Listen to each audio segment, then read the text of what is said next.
En 1967, Hans Jenny, un scientifique suisse, découvre que des particules désordonnées adoptent naturellement la forme de motifs géométriques lorsque ces derniers sont soumis à des fréquences vibratoires.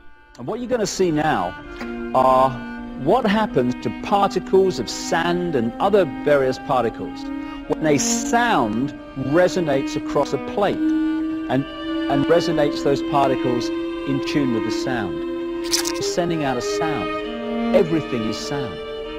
When we think a sound goes out, it resonates the energy around us to that sound. And sound takes random particles and turns it into astonishing form.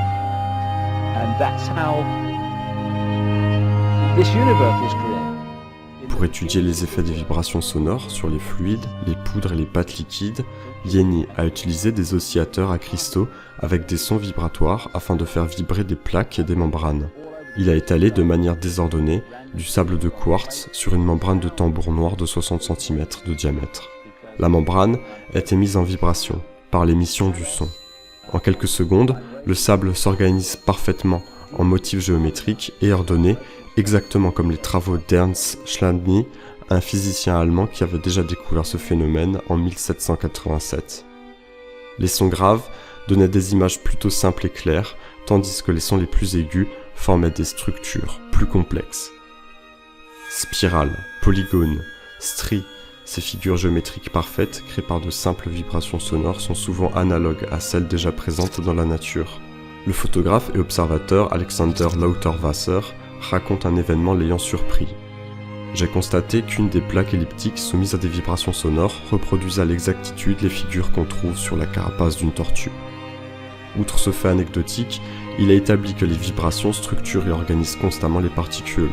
Dans un solide, les mouvements des atomes sont essentiellement dus à des oscillations autour de leur position d'équilibre. Tout vibre autour de nous. Les pierres, l'air, le corps humain et la surface des mers, même le soleil et la terre. Dans l'infiniment petit aussi, l'oscillation règne en maître. Les poussières, les gouttelettes, les agrégats métalliques et les molécules présentent toutes sortes de vibrations. Les noyaux atomiques, composant notre réalité, sont les plus petits oscillateurs connus aujourd'hui.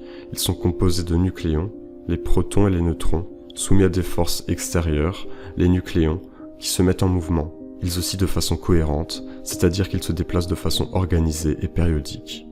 Les formes animales et végétales qui nous entourent, ainsi que la matière vivante dans son ensemble, sont essentiellement le résultat de vibrations. D'ailleurs, la morphogénèse, c'est-à-dire le processus de développement progressif des organes d'un être vivant au cours de la vie embryonnaire, est fondée sur la transmission de codes génétiques nécessaires à la formation des masses et à leur différenciation et qui révèle un processus harmonieux dans l'ADN terrestre. Or, on note une similitude claire entre les formes de l'ADN avec les structures complexes obtenues lors des expériences vibratoires d'Hans Jenny.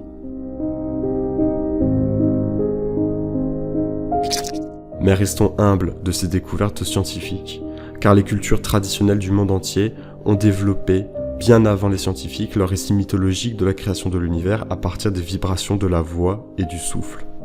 Le son Om, si caractéristique des méditations, est le fait le plus frappant. Il s'agit, d'après les traditions, du son cosmique primordial, littéralement la vibration à partir de laquelle l'univers se serait structuré dans la tradition hindouiste, exactement comme les vibrations d'Hans Jenny qui structurent et organisent le sable étalé hasardamment.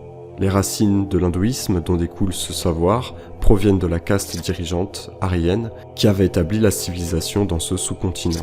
Il est clair que la métaphysique s'est élevée dans l'Inde brahmanique à une hauteur qu'aucun autre peuple de la famille aryenne n'a dépassée, soit en Grèce, soit dans l'Occident. Cependant, à défaut d'avoir pu conserver la population source de ces connaissances, comme le dit Édouard Churet dans L'évolution divine paru en 1912, la mission providentielle de l'Inde fut de conserver à travers les âges et de répandre parmi les autres nations les plus vieilles traditions humaines et la science divine qui en est l'âme. Ainsi, le son Om des traditions équivaut aux fréquences vibratoires structurant l'univers établies par la science moderne. Le son Om est semblable à la structure de l'ADN, mais prend aussi une forme elliptique, comme la trajectoire des planètes gravitant autour d'une étoile, la façon dont les corps célestes répondent à la gravité, la force qui rend, entre autres, la vie possible. On retrouve également cette cosmogonie universelle dans l'Évangile. Au commencement était le Verbe, et même chez les Celtes, où les textes sacrés évoquent 3 cris qui firent étaler l'œuf du monde, rapporte le docteur Alain Boudet. Les Mayas parlent du chant des dieux comme du système nerveux de l'univers.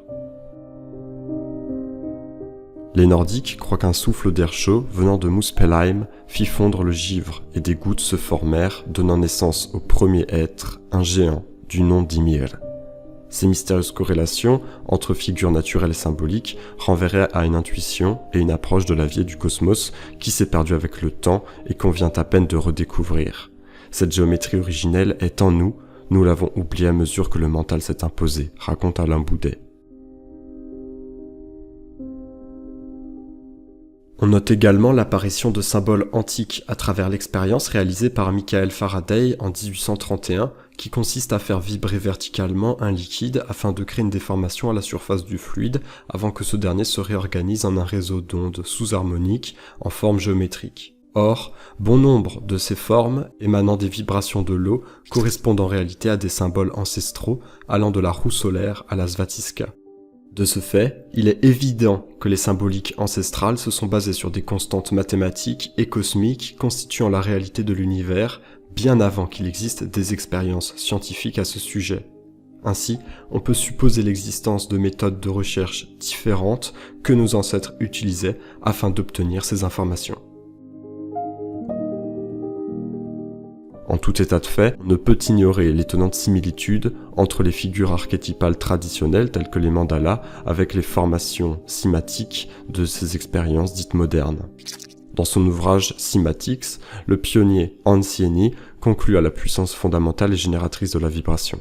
Sa périodicité soutient la bipolarité de la vie, le mouvement et la forme, la vibration comme source de toute chose, un constat, mais aussi une opportunité de reconsidérer le monde dans lequel nous évoluons. Pythagore disait « L'homme possède toutes les valeurs du cosmos ». L'auteur du célèbre théorème de géométrie a développé le principe de microcosme, reliant l'organisme humain à l'organisation de l'univers. L'influence du son invite désormais à une nouvelle écoute du vivant. La biorésonance nous renseigne sur la fréquence optimale de nos organes, explique Andreas Freund, physicien quantique. Au Tibet, les bols chantants sont reconnus pour leurs vertus, leur tonalité spécifique communique avec la matière cristalline de notre corps, les os, les tissus et l'eau qui nous composent à plus de 70%.